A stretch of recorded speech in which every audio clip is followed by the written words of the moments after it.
Atlanta Business Chronicles Biz. Sponsored by Georgia Power.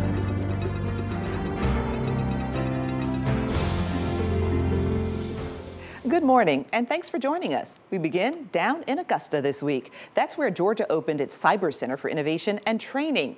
The $100 million project will house education and research and development operations. College students and startup companies will be able to test out theories in a cyber range. And the Georgia Bureau of Investigation, they'll also have facilities there. The Cyber Center is expected to bolster the state's already growing industry. Information security companies generate nearly $5 billion in annual revenue in Georgia. Wine lovers may have a new reason to visit North Georgia. The federal government has recognized the Dahlonega Plateau as an American viticultural area. That's an official designation, similar to places like Napa Valley, California, defining a wine's origin and distinct qualities. The Dahlonega Plateau spans more than 100 miles in Lumpkin and White counties. Officials expect the new designation will attract wine enthusiasts to the area. A recent UGA study finds wineries and vineyards have an $82 million impact on the state's economy. The Atlanta Beltline will have to find a new leader. Less than a year after becoming CEO, Brian McGowan is leaving the Beltline next month for a position in Seattle. The change in leadership comes at a critical time. The Beltline is considering transit options, how much will be included and where along the 22-mile corridor. Also, the organization is mapping out strategies to reach its affordable housing goals. Meanwhile, the Atlanta Beltline and the city have reportedly decided not to sell land needed for development in Midtown. Earlier this year, Invest Atlanta gave the okay to sell 1.5 acres next to Piedmont Park for $2.5 million. Developers plan to build hundreds of apartments, a hotel, a grocery store, and more. Residents expressed concern, saying the project could make the area at 10th and Monroe even more congested.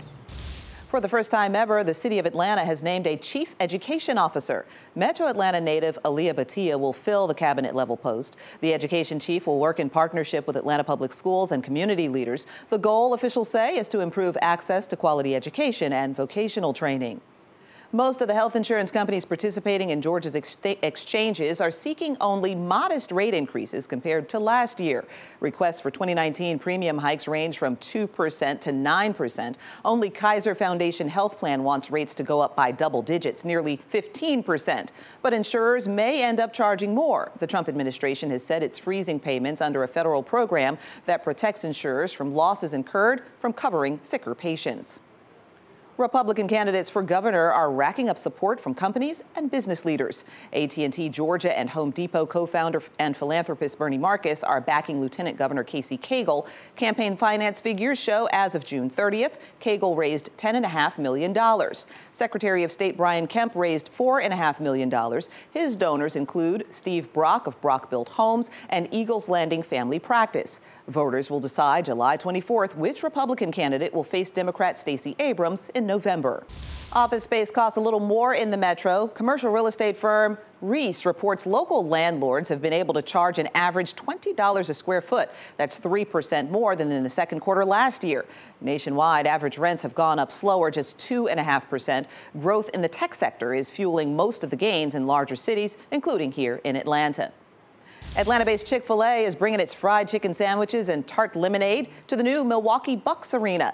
This would be the first location for Chick-fil-A in the city of Milwaukee. The Bucks will hold a grand opening for the arena next month. Like its location at Mercedes-Benz Stadium and other sports venues, its restaurant will be closed on Sunday.